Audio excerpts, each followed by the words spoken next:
प्रधानमंत्री नरेंद्र मोदी ने चीन से बैठकर न सिर्फ अमेरिका को आईना दिखाया, बल्कि चीन में बैठकर पाकिस्तान पर भी प्रहार किया।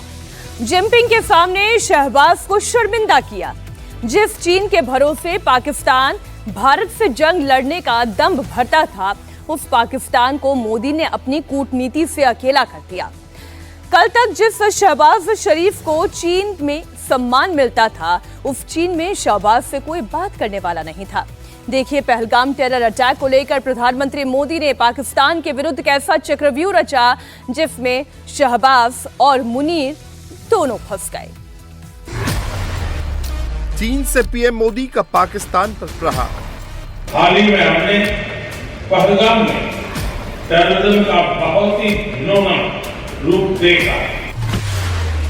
आतंकवाद पर भारत की सबसे बड़ी कूटनीतिक जीत। शहबाज के सामने पीएम मोदी ने आतंकिस्तान को लताड़ा।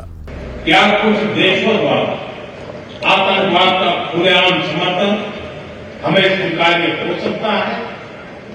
एक्सेलेंसी, हमें स्पष्ट रूप से और एक स्वर में कहना होगा कि आतंकवाद पर कोई भी डबल स्टैंडर्ड स्वीकार्य नहीं होंगे। अकेला पड़ा पाकिस्तान, चीन ने भी छोड़ा साथ।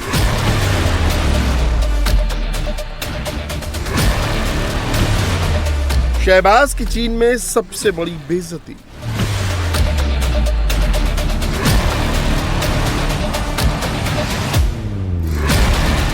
जो पाकिस्तान चीन के दम पर कूदता था, उस आतंकिस्तान की चीन में जबरदस्त कुटाई हुई है।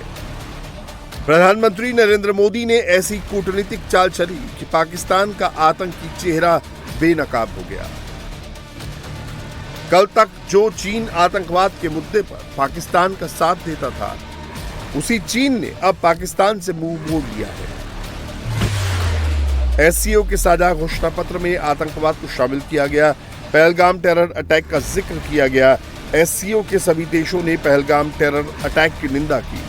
इतना ही नहीं, एससीओ देशों ने पहलगाम हमले के साजिशकर्ताओं पर एक्शन लेने की मांग की और कहा कि आतंकवाद पर डबल स्टैंडर्ड स्वीकार नहीं किया जा सकता। भारत पिछले 4 दशकों से निर्मम आतंकवाद का दंश झेल रहा है। कितनी ही माताओं ने अपने बच्चे खोए और कितने बच्चे अनाथ हो गए। हाल ही में हमने पहलगाम में टेररिज्म का बहुत ही घिनौना रूप देखा। यह हमला केवल भारत की अंतरात्मा पर ही आघात नहीं था, यह मानवता में विश्वास रखने वाले हर देश, हर व्यक्ति को खुली चुनौती थी।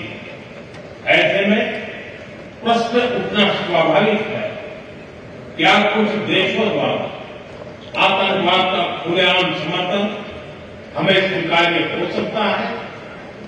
एक्सेलेंसी, हमें स्पष्ट रूप से और एक स्वर में कहना होगा कि आतंकवाद पर कोई भी डबल स्टैंडर्ड स्वीकार्य नहीं होंगे। हमें मिलकर आतंकवाद का हर रंग में, हर रूप में विरोध करना होगा। ये मानवता के प्रति हमारा दायित्व है। प्रधानमंत्री नरेंद्र मोदी ने एससीओ समिट के दौरान आतंकवाद को लेकर जो बातें कहीं, उसे साझा घोषणा पत्र में अक्षरशः शामिल किया गया। वो भी तब जब पाकिस्तान के प्रधानमंत्री शहबाज शरीफ उस बैठक में शामिल थे। लेकिन मोदी नीति के सामने पाकिस्तान का सारा प्रोपेगेंडा फेल हो गया। महज 65 दिन में प्रधानमंत्री नरेंद्र मोदी ने पाकिस्तान को चीन से अलग थलग कर दिया। 26 जून को चीन में एससीओ के रक्षा मंत्रियों की बैठक हुई थी, जिसके साझा घोषणा पत्र में आतंकवाद को शामिल नहीं करने पर चीन अड़ा था। तब भारत ने दस्तखत नहीं किए थे और साझा घोषणा पत्र जारी नहीं हुआ था।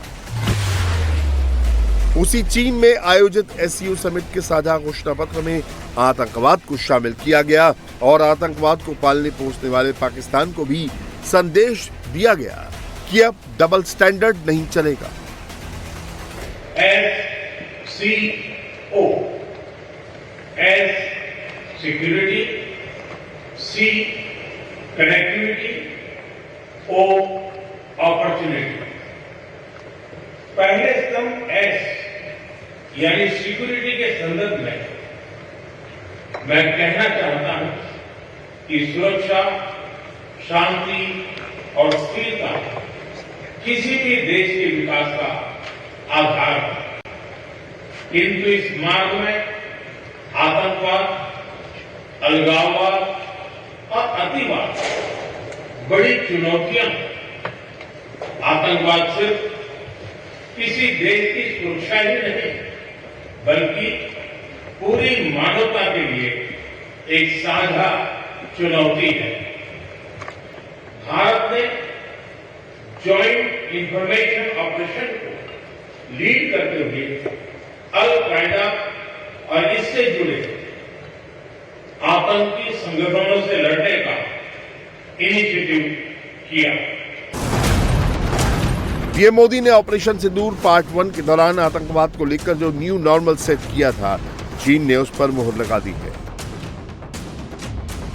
वहीं चीन जिसके हथियारों के दम पर पाकिस्तान कूदता था, जिसके मिसाइल और ड्रोन के जरिए भारत पर हमले की कोशिश की, वो पाकिस्तान अब अलग थलग पड़ चुका है। क्योंकि आतंकवाद को लेकर जो SCO का घोषणा पत्र जारी हुआ, उसमें चीन तो अध्यक्ष ही था, बल्कि पाकिस्तान को ड्रोन देने वाला तुर्की भी बैठक में शामिल था। तभी तो चीन के राष्ट्रपति जिनपिंग को भी कहना पड़ा कि यह संगठन आतंकवाद, अलगाववाद, उग्रवाद के खिलाफ है और चीन SCO को आगे ले जाने का काम करेगा।